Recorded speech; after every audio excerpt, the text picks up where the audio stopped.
Hello મિત્રો, સ્વાગત છે તમારું મારી ચેનલમાં।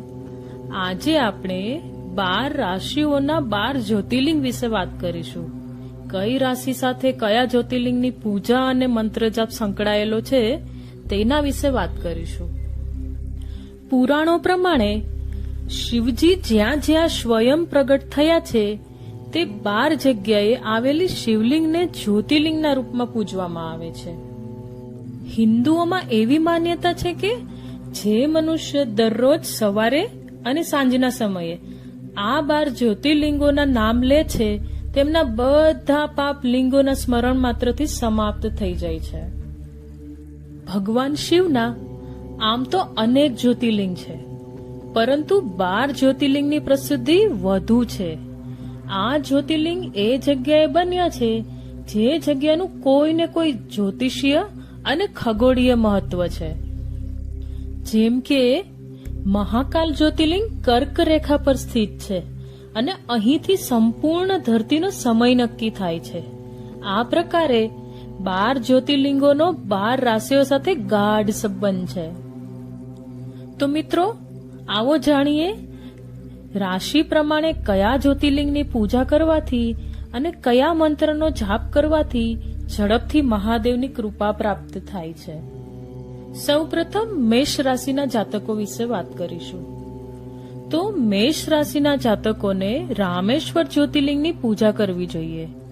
આ જ્યોતિર્લિંગ તમિલનાડુ કન્યાકુમારી ખાતે છે, જેની ભગવાન રામે સ્થાપના કરેલી છે। મેષ રાશિ માટે મંત્ર જાપ: ઓમ નમઃ શિવાય, નમો રામેશ્વરાય। બીજી રાશિ છે વૃષભ રાશિ। વૃષભ રાશિ વાળાને સોમનાથ જ્યોતિર્લિંગની પૂજા કરવી જોઈએ। સોમનાથ ગુજરાતમાં વેરાવળમાં આવેલું છે, જેની સ્થાપના ચંદ્રદેવે કરી હતી। વૃષભ રાશિના જાતકો માટે મંત્ર જાપ આ પ્રમાણે છે: ઓમ નમઃ શિવાય, નમો સોમનાથાય। ત્રીજી રાશિ છે મિથુન રાશિ। મિથુન રાશિના જાતકોને નાગેશ્વર જ્યોતિર્લિંગની પૂજા કરવી જોઈએ। આ જ્યોતિર્લિંગ ગુજરાતમાં દ્વારકા જિલ્લામાં આવેલી છે। મિથુન રાશિના જાતકો માટે મંત્ર જાપ આ પ્રમાણે છે: ઓમ નમઃ શિવાય, નમો નાગેશ્વરાય। ચોથી રાશિ છે કર્ક રાશિ। કર્ક રાશિના જાતકોએ ઓમકારેશ્વર જ્યોતિર્લિંગની પૂજા કરવી જોઈએ। ઓમકારેશ્વર મધ્યપ્રદેશના ખંડવા જિલ્લામાં નર્મદાની વચ્ચે શિવપુરી દ્વીપ પર સ્થિત છે। કર્ક રાશિના જાતકો માટે મંત્ર જાપ આ પ્રમાણે છે: ઓમ નમઃ શિવાય, નમો ઓમકારેશ્વરાય। પાંચમી રાશિ છે સિંહ રાશિ। સિંહ રાશિના જાતકોએ કૃષ્ણેશ્વર જ્યોતિર્લિંગની પૂજા કરવી જોઈએ। આ જ્યોતિર્લિંગ મહારાષ્ટ્રમાં ઔરંગાબાદ ખાતે આવેલ છે। સિંહ રાશિના જાતકો માટેનો મંત્ર જાપ આ પ્રમાણે છે: ઓમ નમઃ શિવાય, નમો કૃષ્ણેશ્વરાય। છઠ્ઠી રાશિ છે કન્યા રાશિ। કન્યા રાશિના જાતકોએ મલ્લિકાર્જુન જ્યોતિર્લિંગની પૂજા કરવી જોઈએ। આ જ્યોતિર્લિંગ આંધ્રપ્રદેશમાં કૃષ્ણા જિલ્લામાં શ્રીશૈલ પર્વત પર સ્થિત છે। કન્યા રાશિના જાતકો માટે મંત્ર જાપ આ પ્રમાણે છે: ઓમ નમઃ શિવાય, નમો મલ્લિકાર્જુનાય। હવે સાતમી રાશિ છે તુલા રાશિ। તુલા રાશિના જાતકોને મહાકાલેશ્વર જ્યોતિર્લિંગની આરાધના કરવી જોઈએ। મહાકાલેશ્વર મધ્યપ્રદેશના માલવા ક્ષેત્રમાં ઉજ્જૈન નગરમાં સ્થાપિત છે। તુલા રાશિના જાતકો માટે મંત્ર જાપ આ પ્રમાણે છે: ઓમ નમઃ શિવાય, નમો કાલેશ્વરાય।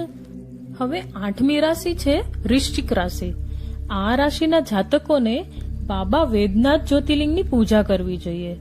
વેદનાથ જ્યોતિર્લિંગ ઝારખંડના દેવઘરમાં આવેલ છે। વૃશ્ચિક રાશિના જાતકો માટે મંત્ર જપ આ પ્રમાણે છે: ઓમ નમઃ શિવાય, નમો વેદનાથાય। 9મી રાશિ છે ધન રાશિ. ધન રાશિ વાળાઓએ વિશ્વનાથ જ્યોતિર્લિંગની પૂજા કરવી જોઈએ. આ જ્યોતિર્લિંગ ઉત્તર પ્રદેશના બનારસમાં આવેલી છે. ધન રાશિના જાતકો માટે મંત્ર જાપ આ પ્રમાણે છે: ઓમ નમઃ શિવાય, નમો વિશ્વનાથાય. હવે 10મી રાશિ છે મકર રાશિ. મકર રાશિ વાળાને ભીમાશંકર જ્યોતિર્લિંગની પૂજા કરવી જોઈએ. ભીમાશંકર જ્યોતિર્લિંગ મહારાષ્ટ્રમાં પુણે પાસે સહ્યાદ્રી પર્વત પર આવેલ છે. મકર રાશિના જાતકો માટે મંત્ર જાપ આ પ્રમાણે છે: ઓમ નમઃ શિવાય, નમો ભીમશંકરાય. 11મી રાશિ છે કુંભ રાશિ. કુંભ રાશિના લોકોએ કેદારનાથ જ્યોતિર્લિંગની પૂજા કરવી જોઈએ. કેદારનાથ ઉત્તરાખંડમાં હિમાલયમાં કેદાર નામના પર્વત પાસે આવેલ છે. કુંભ રાશિના જાતકો માટે મંત્ર જાપ આ પ્રમાણે છે: ઓમ નમઃ શિવાય, નમો કેદારનાથાય. હવે 12મી અને છેલ્લી રાશિ મીન રાશિ વિશે વાત કરીશું. મીન રાશિ વાળાને ત્રંબકેશ્વર જ્યોતિર્લિંગની પૂજા કરવી જોઈએ.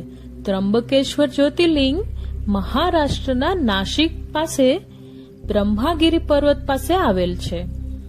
મીન રાશિના જાતકો માટે મંત્ર જાપ આ પ્રમાણે છે: ઓમ નમઃ શિવાય, નમો ત્રંબકેશ્વરાય. તો મિત્રો, આ હતી 12 રાશિઓના 12 જ્યોતિર્લિંગ. મિત્રો, તમને મારી ચેનલના વિડીયો પસંદ આવતા હોય તો વિડીયોને લાઈક કરી ચેનલને સબસ્ક્રાઇબ કરવાનું ભૂલતા નહીં. ઓમ નમઃ શિવાય.